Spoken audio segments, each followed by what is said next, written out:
Fayetteville cop pulled over a calm, polite driver, then dismissed his FBI badge like it meant nothing. What happened next turned the entire town upside down. Troy Fennick was sweating through his uniform.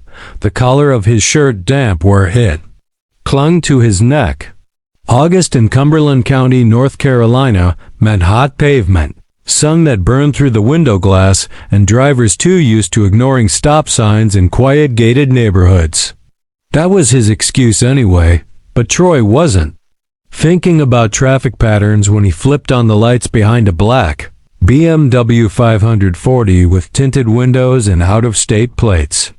The car had just merged onto Skybo Road without signaling, barely not something he'd usually bother with, especially this close to his lunch break, but something about that car, or maybe the driver, he didn't know, couldn't say, just a gut feeling, or so he'd later claim.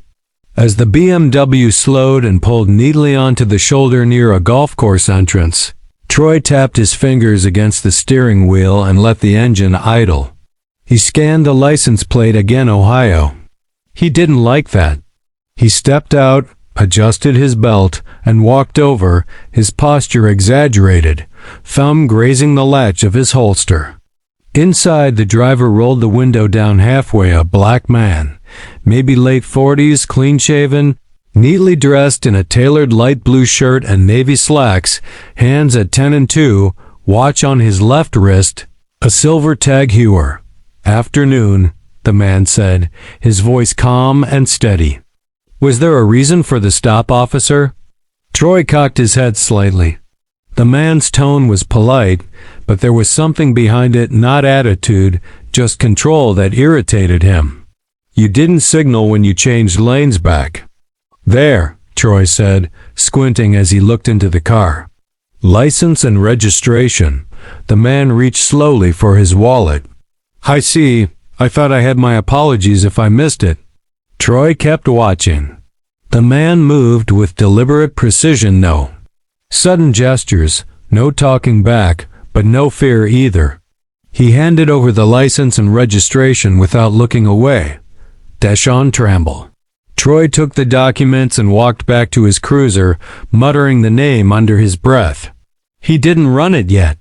He sat with the door open, radio silent, just watching the man in the mirror. Why was this guy here, in this neighborhood, in that car? He got out again and walked back up, this time standing a little closer to the open window. "Where you headed?" he asked. Trumbull looked at him, his eyes direct, not confrontational, just firm. "Just left Fort Liberty, headed back to my hotel." "You military?" "No." "Then what were you doing on base?" Trumbull paused. "Briefing." "Briefing for what?" Another pause. "Work?" Troy's jaw shifted slightly. "What kind of work?" "I'd prefer not to discuss that roadside, officer." Troy let out a short laugh. "That right?" Inside the car, Trumbull didn't move. He just kept looking straight ahead. "Look, I don't care how fancy that car is," Troy continued, voice louder now. "If you think you're going to give me attitude—" "I didn't give you attitude," Trumbull interrupted evenly. "You asked a question," I answered within my rights. The tone was still calm, but there was steel in it now uncheckable. "Step out of the vehicle." That made Trumbull finally look up at him fully. There was no anger in his eyes, just stillness. "Are you asking me to exit my vehicle, Officer Fenwick?" Troy blinked. The man had read his nameplate without glancing down. "Yeah, step out." Trumbull reached into his inner jacket pocket slowly and pulled out a black leather wallet. He flipped it open, then held it up without a word. Troy leaned. And the badge was real, the ID was real, Federal Bureau of Investigation, and the name matched, Special Agent Deshaun Trumbull. Now a normal officer might have backed off, apologized, maybe even laughed it off. But Troy, he squinted at the ID. For half a second, then straightened up like nothing had changed. "Huh, that's supposed to mean something?" Trumbull didn't react, not visibly, But something in his face hardened still, no emotion, no threat, just quiet understanding. "I'll be making a phone call now," he said. "You're not being detained," Troy shot back. "I know," Trumbull replied, taking out his phone, "but I think it's time someone else is aware of this." "Stop," Troy smirked.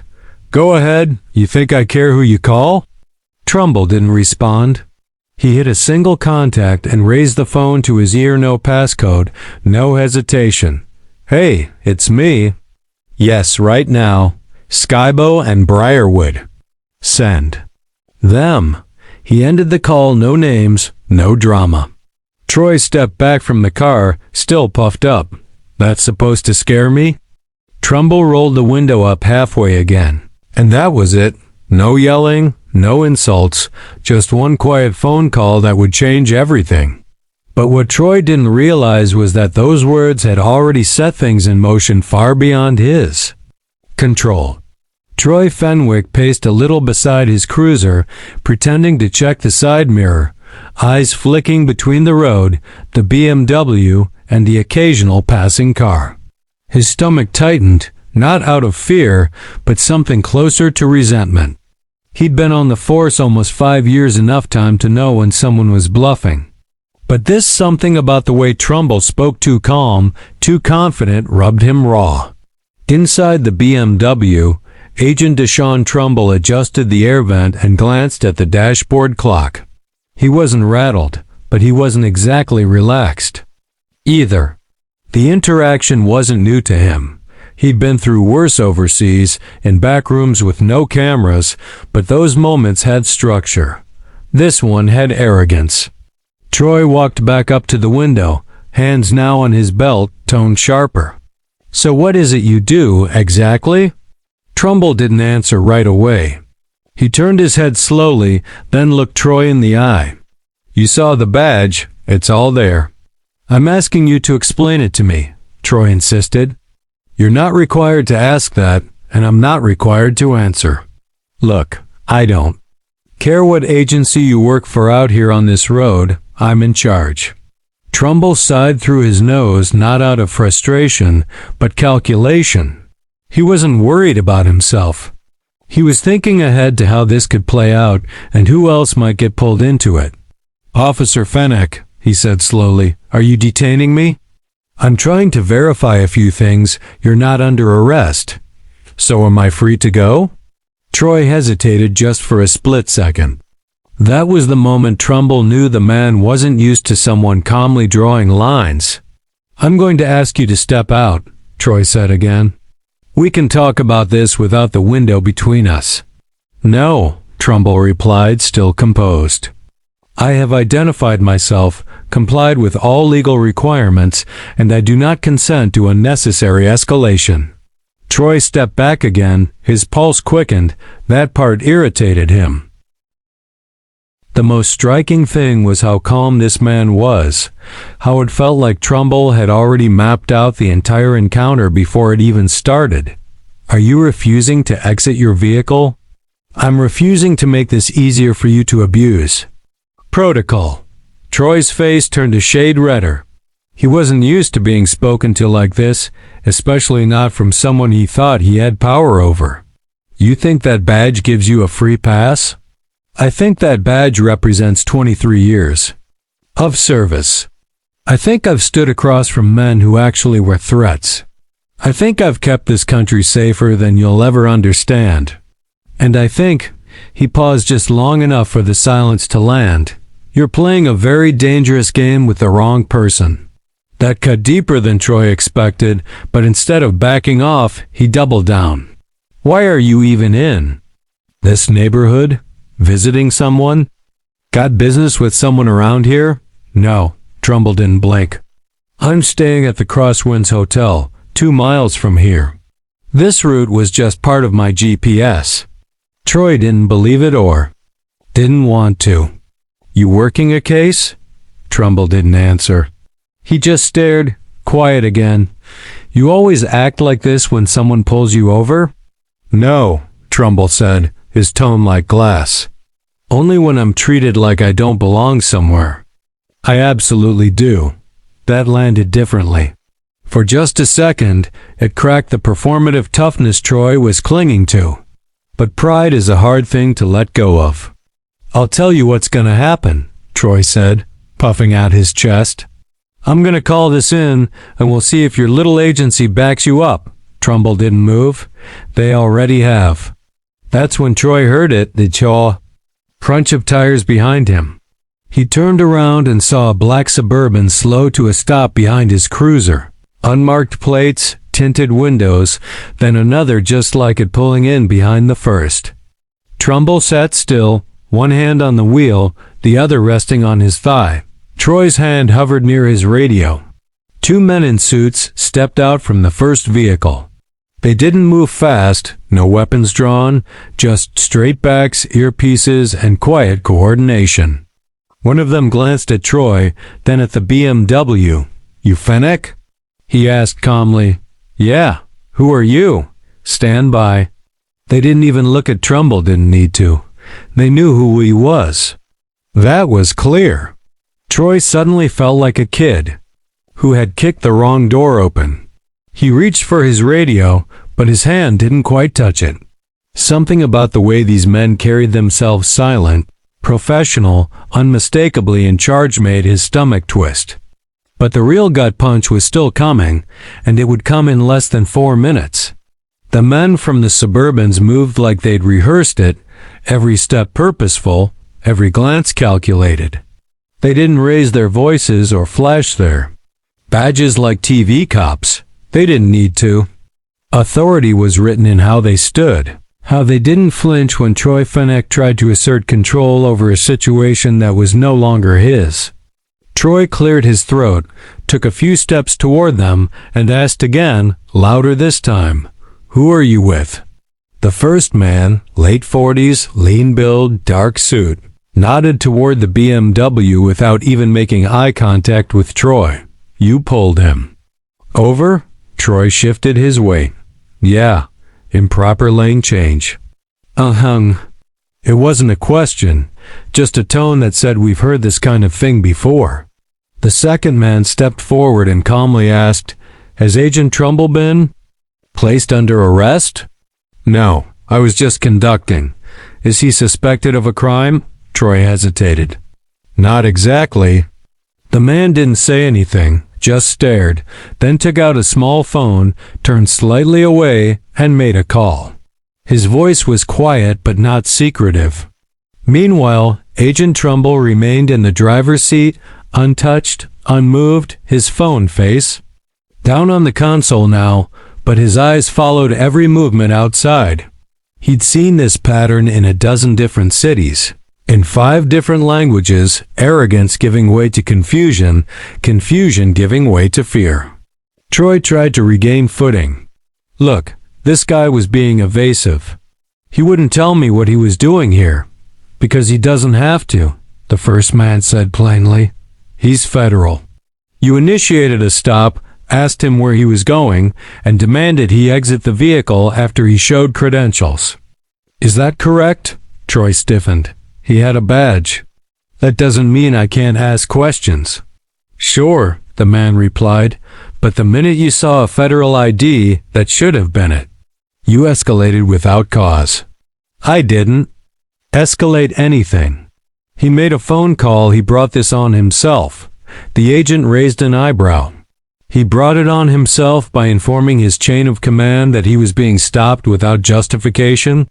Troy's mouth opened, but no words came out. It was then that another vehicle approached, this one a dark gray sedan with government plates. Out stepped a woman in a navy blazer, crisp white blouse, and low heels. She looked composed but firm, her ID already in hand. "Special Agent Quinn Broccoli, U.S. Attorney's Office," she said, walking past the Suburban straight toward the cruiser. "Officer Fennec, correct?" Troy nodded. "Yes, ma'am." "Please explain what prompted this traffic stop." He swallowed. He changed lanes without signaling. "That's all." She gave a tight nod, then turned toward Agent Trumbull, who finally stepped out of his vehicle. His presence outside the car was no less composed, tall, shoulders back, eyes steady. He adjusted his cuffs as he walked toward Broccoli. "Agent Trumbull," she said, extending a hand. "You all right?" "Yes, no damage, just familiarity." She gave a small, sympathetic smile, then turned back to Troy. "You're aware this man holds TSSI clearance?" Troy blinked. "TS what?" "Top secret sensitive compartmented information. He's a lead investigator on 2 active foreign counterintel operations, and was briefed this morning by both the Defense Intelligence Agency and National Security Council liaisons. This stop should have lasted 90 seconds. It's now entering minute 26. Troy's heart dropped. He felt it something colder than embarrassment. It was shame, but it hadn't fully set in yet. Broccoli continued, "Your body camera is active?" "Yes." "Good. Keep it that way. You're going to stand right there while we conduct a full internal review. Supervisory officers have already been contacted. You'll be escorted back to the station for immediate debrief. Pending outcome, you may be placed on administrative leave."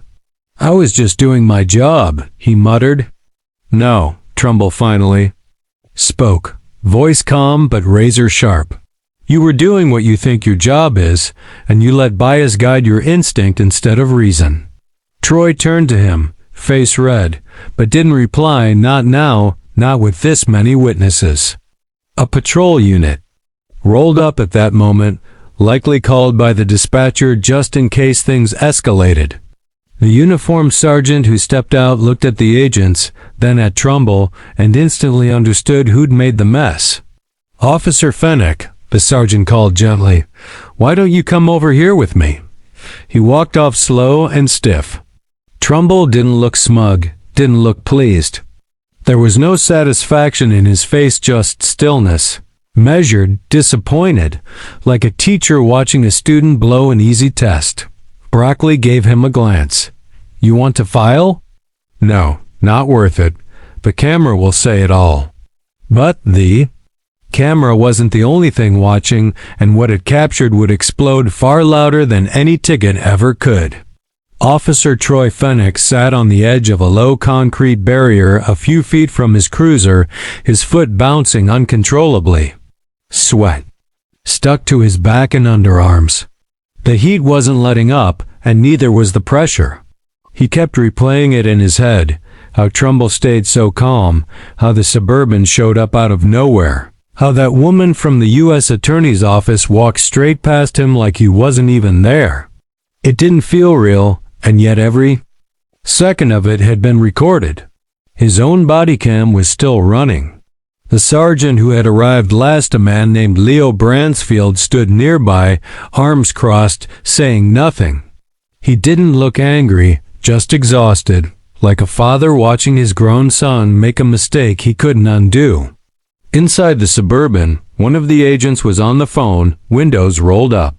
The other walked a few paces away with Broccoli. They kept their voices low, but it was clear they were coordinating the report. Trumbull remained by his car, not pacing, not talking, just present. He hadn't even taken his tie off. That silence started to weigh heavier than anything Troy had expected. He had hoped for shouting, defensiveness, maybe even some threat to get loud or pull rank. Instead, Trumbull had made one phone call, and the weight of it was still falling. Troy turned to Bransfield. "You ever seen anything like this?" Bransfield didn't answer right away, then exhaled slowly. "Yeah," he said once. "Different city, different guy. Didn't end well then either." Troy rubbed his face. "I didn't know who he was. He wasn't wearing a suit, just looked normal." Bransfield looked at him now. "And what did you expect him to look like?" That question hung in the air. Troy didn't answer. Down the road, Trumbull checked his phone. No urgency, no sign of tension, just a glance at the time. He could have driven off by now. He wasn't under arrest and hadn't been charged with anything, but he stayed. Inside one of the SUVs, the agent on the phone leaned forward, mouth close to the mic. "Yes, sir. Confirmed credentials match TS level. Yes." No, he did not resist. No aggression from him. Body cam footage intact. Understood. We'll hold position until further notice. He hung up and stepped out, making his way back to Broccoli. DC's been notified, he said. And he's not the only one who made. A call looks like someone from the Defense Department's Legal Affairs Office also rang Internal Affairs directly. Broccoli raised an eyebrow. Didn't waste time. Nope. She turned back toward Trumbull and gave him a respectful nod. You know how fast that chain reacts when someone at his level rings the bell? He barely said 10 words. The agent muttered. Didn't even name names. That's because he doesn't have to. Troy watched from the sideline, every conversation he couldn't hear. Just made things worse. In his mind, he couldn't control the story anymore, and he hated that it felt like slipping underwater with weights tied to his legs. Finally, Broccoli walked over to him, not with a scolding face, not angry, just firm. You'll be contacted within 48 hours, she said. Internal Affairs will schedule a review. You're expected to cooperate fully, and until then you are not to engage with press releases, statements, or discuss the nature of today's stop with anyone outside your command chain. Do you understand? Yes, ma'am. You'll return to the station with Sergeant Bransfield. Leave your cruiser there. Administrative leave begins immediately. Yes, ma'am. She didn't wait for follow-ups. She turned and walked back toward the suburbs. Troy stood up slowly, unsure whether to feel relieved or devastated. He looked at Trumbull, who had just slipped his phone into his pocket, and turned toward his car. Hey, Troy called, unsure. Why he was even speaking. You could have told me right off the bat who you were. You knew how this looked. Trumbull didn't break stride, but he paused before opening the door. Then finally, he spoke. You already decided what you saw, before you asked a single question. With that, he got in, started the engine, and pulled back onto the road. No sirens, no high-speed exit, just a smooth turn back into the world. But the storm wasn't over. In fact, it was just beginning, and it wouldn't be long before the whole country saw what really happened. By the time Agent Trumbull's BMW turned the corner and disappeared down Briarwood Lane, Officer Troy Fenwick was already in the back seat of Sergeant Bransfield's patrol unit, not cuffed, not restrained, but boxed in by the weight of his own actions. Bransfield didn't say much on the ride back. The only sound was the hum of the engine and the occasional squawk from the radio. Troy kept looking out the window, but he wasn't really seeing anything. His mind was back on that roadside, on the calm face of a man who didn't need to raise his voice to command a room. At the station, Troy handed in his cruiser keys and filled out the beginning of an incident report. Bransfield stood near the door like a sentry, arms crossed, waiting to walk him out. By then, the video was already on its way into the world. It started with a simple upload to a private server standard procedure for federal oversight, but within hours, a snippet had been leaked. Not by Trumbull, not by the agents, not even by anyone from the U.S. Attorney's Office. It came from inside the department, someone who had seen enough, someone who knew the silence wasn't going to fix it. The footage was raw, wide-angle, slightly distorted, but clear enough. It showed Officer Fenwick standing over a calm-seated Agent Trumbull, asking where he was going, questioning his presence, and downplaying the badge that had been handed to him in full view. One moment stood out, one that caught everyone's attention. Troy, in the middle of the clip, says with a smirk, "Huh, that's supposed to mean something?" And Trumbull, unmoved, responds, "I think it will." That quiet line spread like wildfire. It wasn't just Black Twitter. It wasn't just watchdog groups or local activists.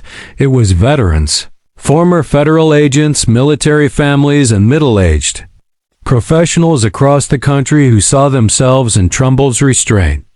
The story hit national headlines by morning. Fayetteville officer stops black FBI agent. Escalates despite ID. News anchors read quotes from the body cam. Podcasts picked it apart, and one former federal prosecutor called it a textbook example of institutional ego colliding with professional discipline. Inside the Fayetteville PD, phones didn't stop ringing. Reporters camped outside the precinct. Emails flooded the mayor's office. But back at a hotel just off the I-95 corridor, Agent Trumbull sat in a second-floor room drinking black coffee in silence. He wasn't watching the news. His phone vibrated constantly, texts from colleagues, higher-ups, even old contacts from overseas, but he responded to none of them. There was no joy in what had happened, no relief, just fatigue and an unspoken awareness that if things had gone even slightly differently, the ending might have been far worse. Meanwhile, Troy Fenwick sat in his apartment watching the story unfold on his own screen. His name was trending. His face was in every screen grab. Even old classmates he hadn't spoken to in years were tagging him in threads with phrases like "and how embarrassing." The worst part wasn't the suspension, it was knowing that for the rest of his life, a single moment of arrogance had branded him. A panel discussion on cable news dissected the clip. One guest, a retired black federal marshal named Quentin Morris, said something that hit harder than any headline. People think the badge gives you power, but it's not the badge, it's how you carry it. That officer, he thought the uniform made him the authority. But real authority that comes from how you treat people when you think nobody's watching. That agent showed more restraint in 30 minutes than most men show in a lifetime. Do you want me to continue formatting the entire thing like this? In one clean paragraph-style rewrite? It's very long, so I can keep going section by section until the whole text is converted.